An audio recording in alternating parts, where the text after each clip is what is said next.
Today we're going to be talking about testing equipment. What kind of source material do you need? How do you pick it? And how do you get the best outcomes? That and more coming up next on the Sound of Safe and Sound, Texas.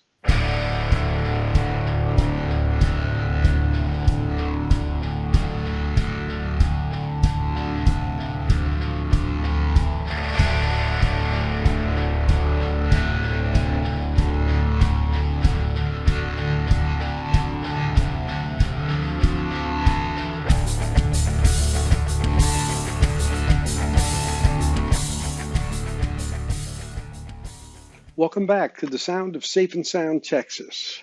I'm David Bianco, your host. This time around, we're going to talk a bit about how you select audio equipment and what type of sources you use to select that equipment. This is obviously a very wide-ranging topic. I'm going to try to narrow it down somewhat to be able to get you down to a real concise way of looking at it. There are very many variables involved in this process, and you really have to take into account a fair amount of these variables as you're going through the process. So, in the end of the day, the beginning of the discussion is what are you looking for? Are you changing out speakers?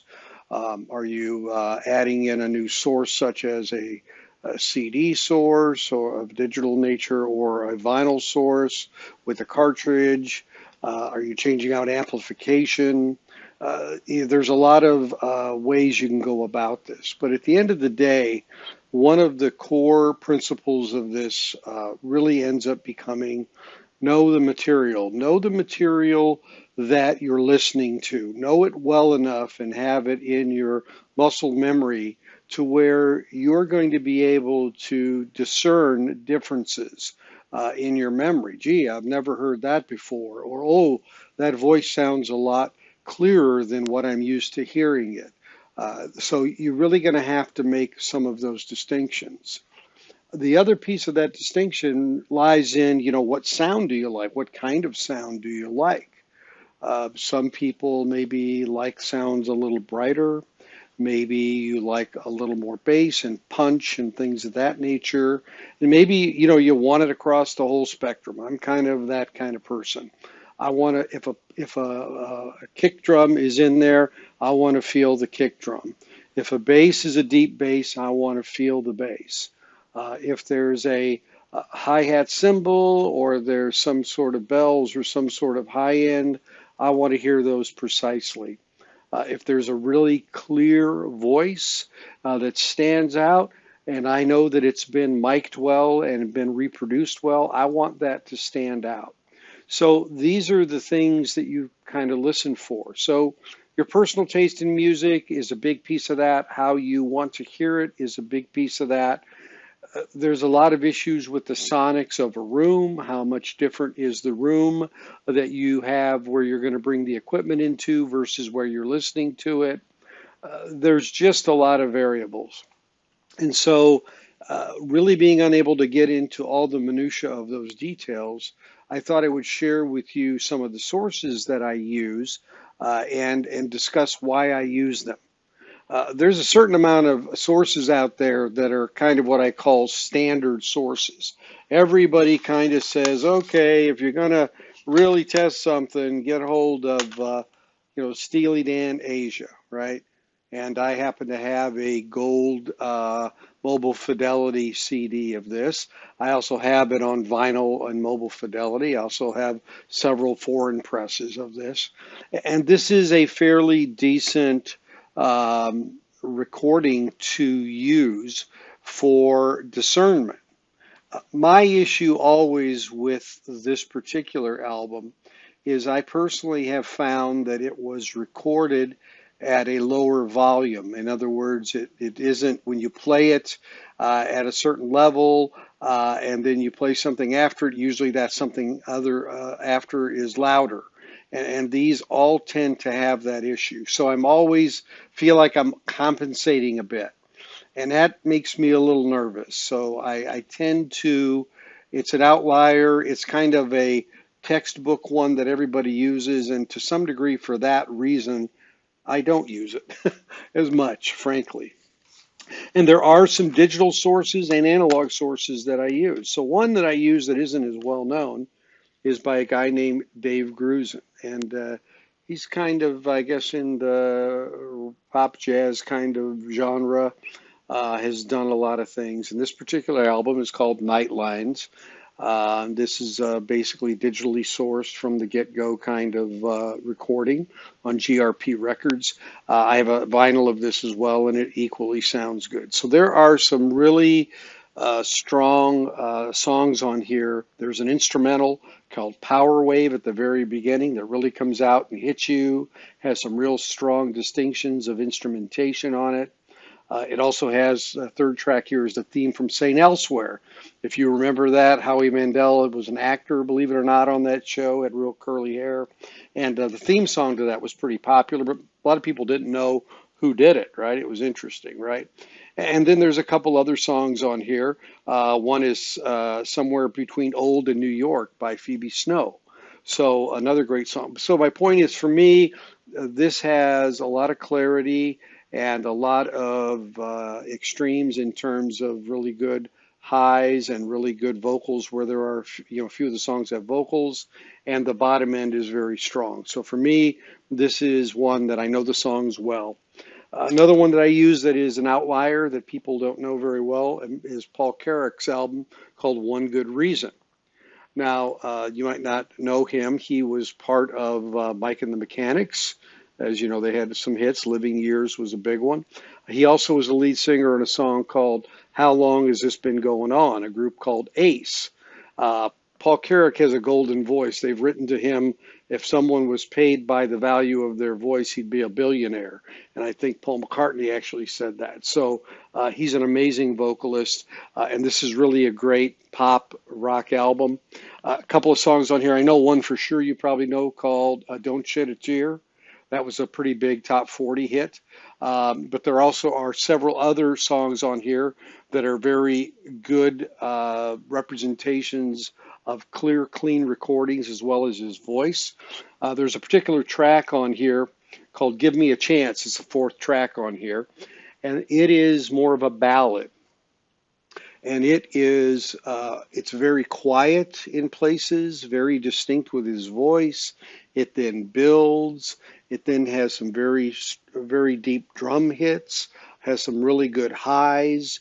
It's a song that, I mean, it is the song pretty much that I use to test any equipment because to me, I know it very well. I can discern the sections of the song and the way it's reproduced and what I expect to hear and how I've heard it. And if I hear new things coming out of it, it's going to jump out at me.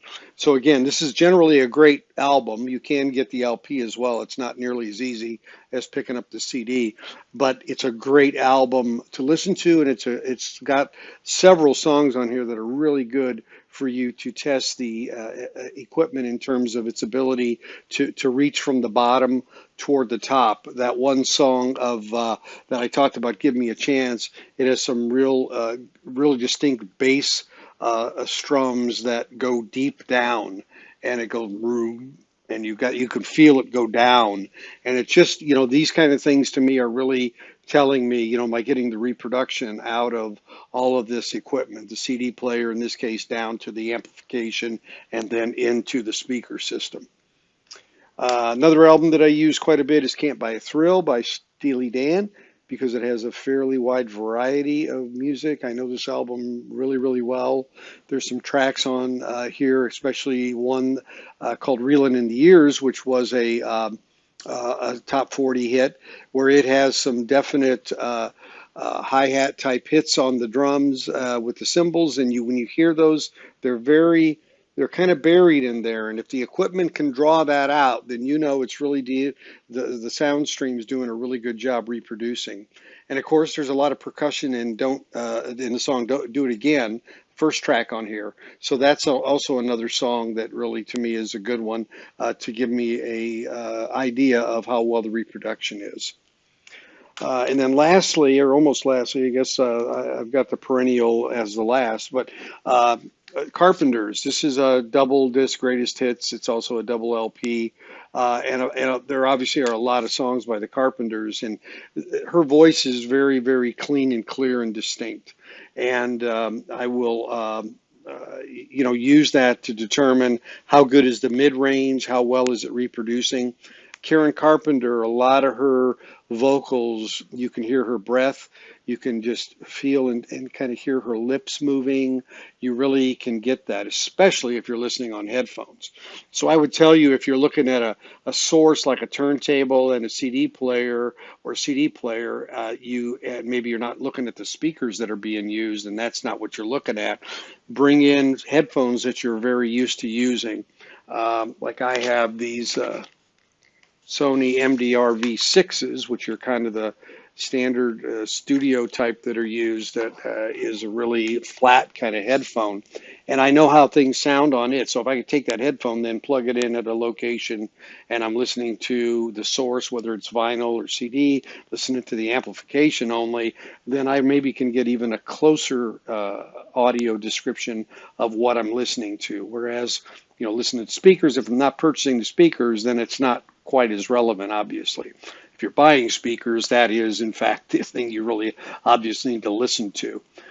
So Carpenters have a lot of songs. I won't go through them, but they're, if you listen to her stuff on headphones and pick up these songs that really have the vocals like close to you, where you can really hear the mouth moving and things like that, you really can get a good representation of how good the mid-range is.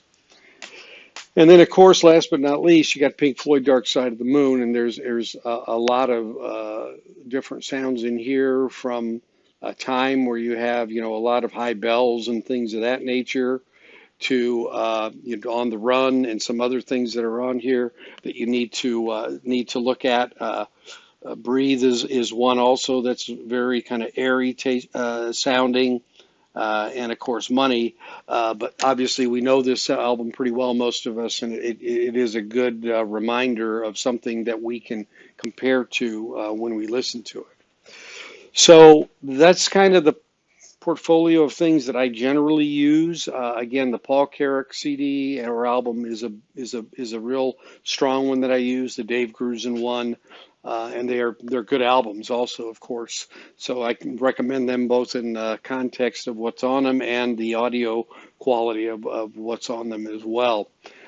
Just remember, again, as we talked before, everybody has their own hearing. You hear different than I hear, and you need to respect that, and you need to listen for what sounds good to you and what sounds better to you. Because obviously, typically you're making a purchase, you're wanting to improve the results of what you're getting.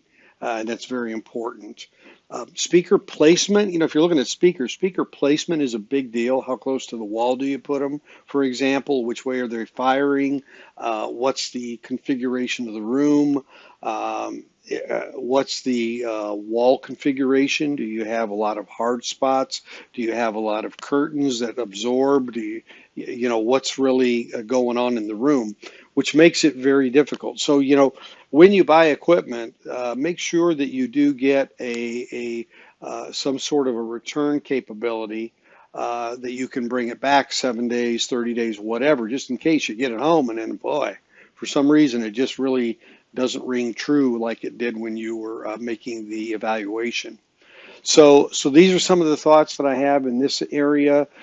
It's a very distinct type of decision to make. It's very unique to you, and it's hard to lay out just a lot of rules.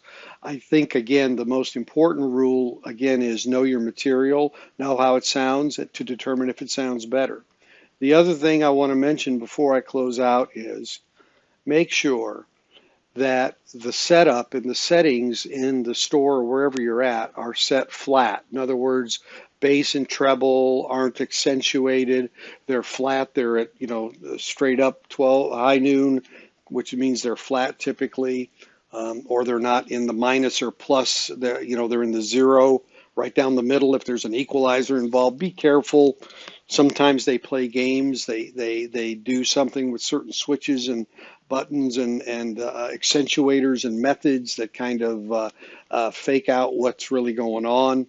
If you want to compare apples to apples, if you listen to things flat at home, then listen to them flat when you're listening in the store. Now, by the same token, I guess if you accentuate the bass a little, accentuating the bass a little when you're looking at it would be fair because that's what you're used to. But be careful that it's not tweaked in a manner that takes it outside of what your norm is and what you expect, so that they are in fact, maybe they discover you really like it to sound bright and they're jacking up the high end on the equalizer, for example, to make it sound like the equipment is delivering a brighter sound than it would normally. So just be aware of those kind of things. And again, know thy source, know thy material, know what sounds best to you. Come up with some material that is for you something that you know well and that has a good range on it and that really defines what's important to you in a system. Again, there's a lot of best of lists for this, and again, what I'm trying to emphasize is that I don't use most of the ones on those lists because that material for me doesn't resonate, and so therefore I'd be fooling myself, because if I don't know what I'm listening to find a baseline of comparison, then basically what good is the evaluation? It's some reviewer's perspective. So I would even say, for what I'm saying, these may not be for you the things that would sound the best for making your comparisons, but they do have some distinctions which I've tried to outline to give you an idea of how to go about making these selections. So I know you're thinking, time out. I don't really live anywhere where they have the ability to go and test equipment or listen to equipment. There's really no brick and mortar stores, or where I live is so far away, or whatever it might be. So some of us are relegated then to looking at things online and making decisions based on that. And that really does, in fact, make it difficult.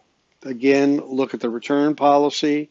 But of course, it is a pain returning something that weighs 60 pounds in, an amplifier or a receiver, or, maybe just as much or more for speakers. Turntables can be complicated to, take apart the boxing and then loosen things so that it can actually play, and then realizing you got a problem. And so, turntables luckily are more functional. It's about functionality. The cartridge is a big difference, and that's the sound. So that one is really a big deal. The speakers are a big deal. As I've said, the real two transducers in your system are again going to be your cartridge for audiophile vinyl and for analog, and then your speakers, which are the transducers to reproduce the sound. They make the biggest difference. So it is important to then look at reviews and see, do they say that they're a little bright? If they are and you like it sounding bright, it's probably a great speaker for you. If they say it really gets down low and can really deliver the bottom end, and you really like that, that's probably a good, better match for you. So you kind of need to look at what they say. Some reviews don't say much at all at the end of the day, to be honest, when you look at them. So you really have to do that. Look at YouTube. Some of the YouTube reviewers are kind of good at that. And so you just kind of have to fish around a little bit.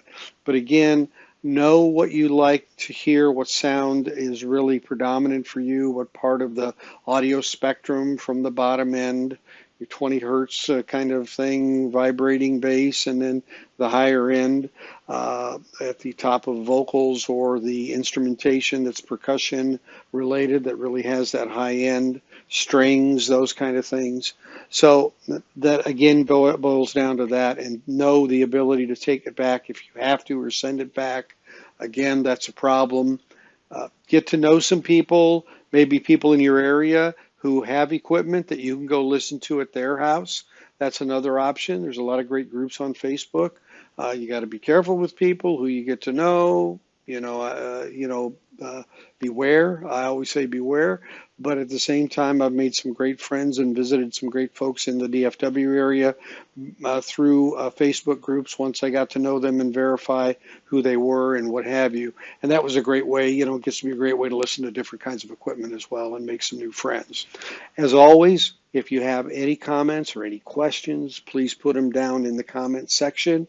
I'll be sure to get back to you. No question is a stupid question.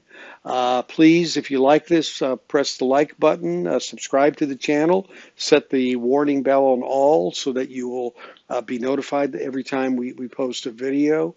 And tell your friends. Also let them know about the channel. Share that as well. We'd appreciate it very much. And again, for me, David Bianco, thanks for watching The Sound of Safe and Sound Texas. Take care, everybody.